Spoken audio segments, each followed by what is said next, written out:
na naman, ako sa report, ako sa meeting, ako sa support. Deadline today, sige ako na.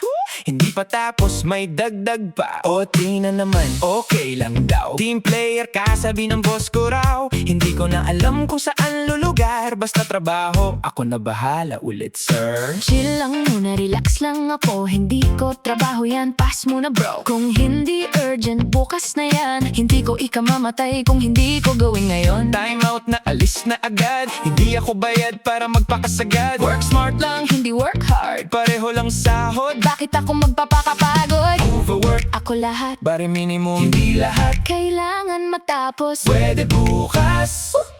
Pwede bukas. Pareho lang kami. Isang posisyon pero magkaiba ang diskarte sa sitwasyon. Ako todo bigay, ubos ang lakas. Siya chill lang pero hindi rin napapagal. Pareho lang kami, iisang sahod. Pero bakit parang magkaiba ang pagod?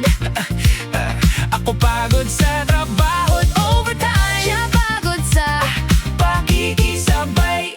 timeline.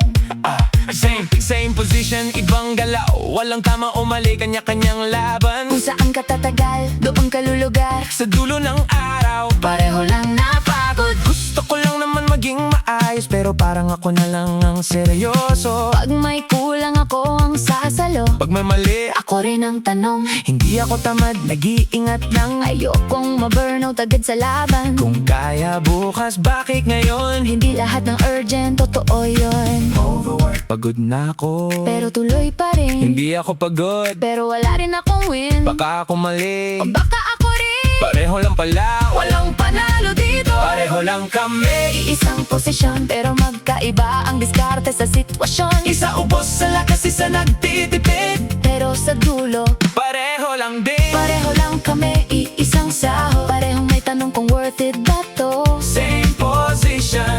Ibang galaw, pero sa dulo ng araw, sarili pa rin ang kalaban.